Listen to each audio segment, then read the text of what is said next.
Hola, yo soy Miri Santoyani y para esta actividad de créditos elegí hablar sobre la obra Decir Sí de Griselda Gambaro. Esta escritora nació en Barracas, que es una ciudad de Buenos Aires, el 28 de julio de 1928 y escribe sobre el teatro.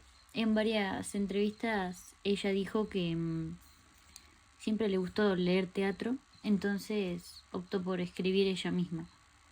Las obras tienen un montón de planteamientos sobre un teatro ético, en donde las críticas que se le hacen a la sociedad se ven a través de las relaciones entre los personajes, como entre las relaciones humanas. Y algunos de sus títulos, como por ejemplo Ganarse la muerte, fueron cancelados en la dictadura, porque tenía un montón de temas controversiales.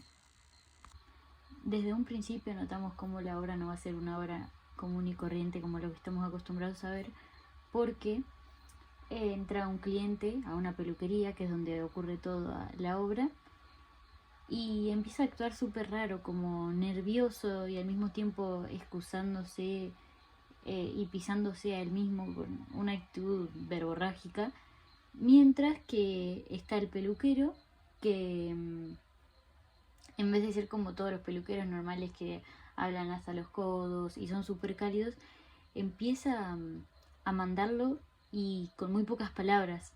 Entonces el cliente, que en realidad había ido para cortarse el pelo él, termina accediendo a hacer un montón de cosas que en realidad o no quería al principio o no tenía la práctica, pero no porque era obligado, sino porque él mismo, como en su verborragia, terminaba aceptando, diciendo que sí.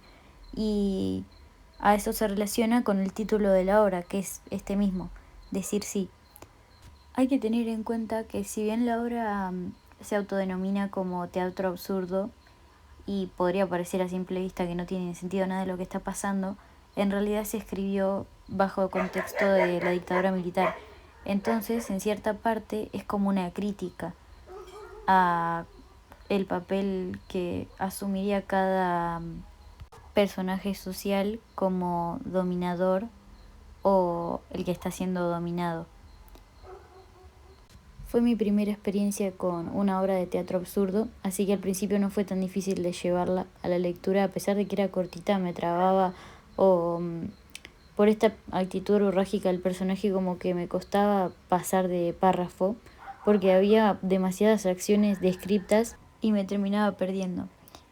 Y por otro lado, también lo que me pasó con la lectura fue que no entendí no entendí cómo relacionarlo con la dictadura militar hasta que busqué el contexto del libro y lo tuve que leer de nuevo porque no, no lo terminé de entender a la primera. Pero por otro lado también me brindó experiencias nuevas porque, como mencioné antes, no estaba acostumbrada a leer este tipo de obras y el proceso de tener que relacionarla me pareció interesante, así que me gustó. Y para finalizar quiero decir que es una obra que sí vale la pena leer, es cortita, así que muchos pretextos no hay y obviamente es una experiencia que suma. Además es una obra que es entretenida y además de ser entretenida, la verdad que todo el tiempo te sorprende y más con el final, que da un poco vuelta a todas las cosas que pasan. Es irónico también y te hace cuestionarte por qué el personaje hace lo que hace también. Pero no voy a spoilear el final. Así que mi recomendación es que a la gente que le gusta el teatro la lea.